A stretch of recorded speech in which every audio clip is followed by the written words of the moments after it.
Hello, everyone. This is Phoenix Tremaine, and today I'm going to be giving you our Young and the Restless spoilers for the week of April the 22nd. But first, if you haven't done so, please take a minute to subscribe. If you have subscribed, thank you very much. I'd appreciate it.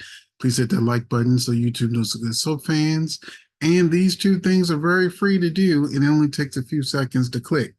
So if you want to help out the channel, I would really appreciate it by going ahead and hitting the like button. And if you're not a subscriber, go ahead and subscribe so you know every time I drop a video. If you want to go that extra mile, I have a membership where you get early access to videos, you get news throughout the week, as well as our live videos on Fridays where you get all of the spoilers from the shows, as well as great conversation. And we talk about lots of stuff. So, and if you're a member and you can't actually be there for the live Zoom, you can always catch the playback. So go ahead and give that membership a try. We would love to have you. Now I'm going ahead and start on these spoilers, beginning with Monday. So Monday, we get a scene with Billy and Lily where they have this really strained conversation where they try to talk about their kids, and it just seems very unnatural. You'll see when you watch it on Monday. I really felt like Crystal, who plays Lily, was really not into this dialogue, but eventually it comes down to Billy warning her that Devon is going to turn on her in that she tells him that she does not trust him professionally. But as the episode goes on, Devon does something that blindsides Lily, where he holds a meeting where he wants to make Nate, who they no longer know what to do with, they make Nate. He wants to make Nate a board member, which would give his side the power in the boardroom and make it sort of unequal, so that Jill and Billy would never be able to do anything because they would be in control of the board. And he tells Abby about this, and Nate learned at the last minute that Devon wanted to do this. But the person he should have told first, or even asked about if they should even do it, is Lily. And so Lily is blindsided, and Billy's looking at her like, I told you. I told you so. He's just going to be doing what he wants to do. And so Jill and Billy, they vote no for Nate becoming a member of the board. And then, of course, Abby and Devon vote yes, which means Lily is a tiebreaker. So we are left not knowing probably until Tuesday what Lily's decision is. Meanwhile, we have Nikki going to Victoria for a really stupid reason. This this is something people have been talking about on Twitter that have seen this episode in advance. That Nikki go first, she takes a drink, and then she goes to Victoria's house demanding she give her Claire's number because she wants to contact Jordan and be bait. So even when Victoria leaves the room for a little bit, she takes another swig, and she just is more and more erratic. And I think this is the same day as last week when she came uh to the Abbott house and she was drunk at first thing in the morning. I think this is the same day because I think that's the clothes she was wearing. I know she was in all black, so I think it's the same day. So she might have been drinking all day. So, what fans have been talking about online is, why doesn't Nikki have Claire's number? She was her personal assistant, and even if she lost it, shouldn't it be at Newman should still have it? So it's like, or why isn't it in Nikki's phone? So people are like, this is really, really, really stupid. And so Nikki goes off on Cole and Victoria, and she's clearly irate and not herself. So the whole time I'm thinking, can't y'all smell her breath? I uh, when I was on my live with the members, they were like, "Well, she probably takes mints and blah blah blah, and vodka don't really." I'm like, no. As much as she's been drinking and as radically as she's been acting, you know, Victoria should have smelt it or like, let me smell your breath. because she was in Victoria and Cole's faces. And I know if she was actually drinking, they could have smelled the alcohol, and she did not take mints in between.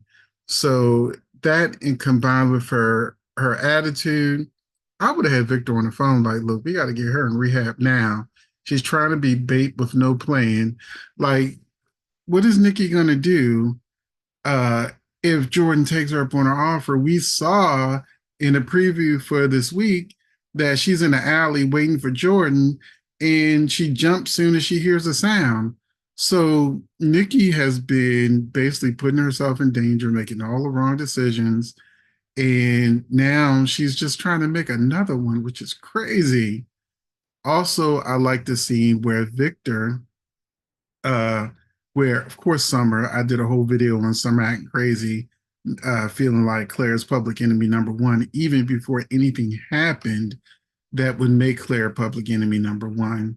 And so we finally see Chance backing up Summer, and Victor, Kyle, and Jack want to get the person who was Jordan's accomplice to interrogate him. And Chance is like, no, you got to talk to the police.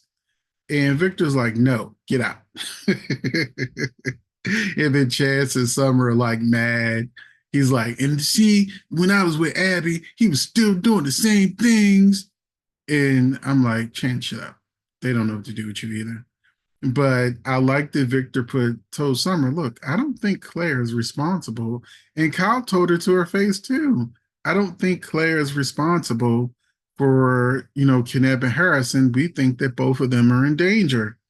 And so Summer's like looking stupid until she leaves with Chance, who, backs her up. And finally, we get Jordan's accomplice being interrogated by Kyle, Jack, and Victor.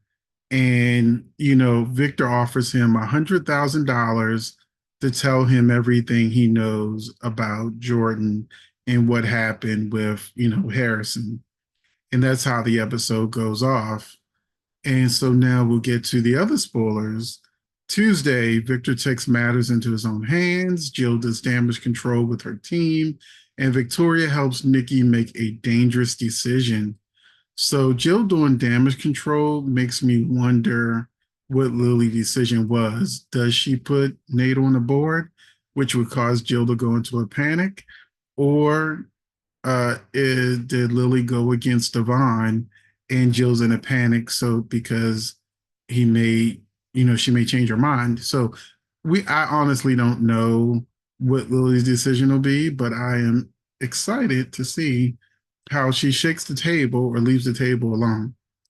Wednesday, Nikki attempts to make a deal with Jordan. Kyle makes a shocking discovery, and a new side of Ashley emerges, which is what we saw on Friday. She now has a Southern Belle personality, which is the picture that I chose for this video. Thursday, Victor reveals a new plan of attack against Jordan. Victoria and Cole reminisce about their past, and Jack receives disturbing news. Finally, on Friday, Tracy meets Ashley's new assaulter. Audra makes a promise to Tucker, and Devon stays one step ahead of Billy. So I just want to end the video saying I love a good multiple personality DID storyline, and this is it's finally gotten good for me. It finally feels like a classic multiple personality storyline. Not quite one like the Libs Vicky, but more like Abigail on Days of Our Lives, or Tess, Tony. Well, Tony was Vicky's one of her alters, but you know what I'm saying. No, it wasn't Tess. Jess and Tess, and Tori was Victoria. Anyway, if you know, you know. so, so I'm gonna end this here and ask you: are you excited about this week? Now, those of you who have been listening to me for years with the spoilers in my commentary know that I have been really down on Young and the Restless, especially when it comes to minority characters. But I feel like the show has gotten a lot better. Is actually one of the shows I look forward to. I still wish they would do better with storylines with minorities. Like, what is Devon doing? He's not really doing a lot. He doesn't really have a storyline. Lily is kind of getting a storyline. Nate is just there. He doesn't have a story anymore now that he's not with Victoria. And, you know, I think that's it. So I think they need to do better with minorities in the cast. All the Asians are gone. So yeah, that if they could just fix that aspect of it for us that are, you know, I don't want to call us minorities, but you know what I mean.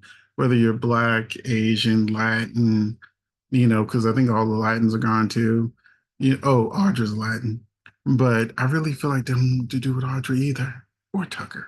But anyway, I'm about to go into a tangent, so I'm going to stop this here and turn it over to you in the comment section.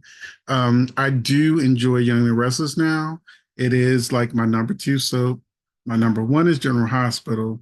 My number two is Young and Restless. Bold and Beautiful and Days of Our Lives are tied for worse. So, but with Days of Our Lives writing team coming back sometime in May, I've got my fingers crossed that this ship will be back on course and maybe Days of Our Lives will once again become my favorite soap because Days of Our Lives was one, General Hospital was two, and Young, the Restless, and Bold and Beautiful were tied for.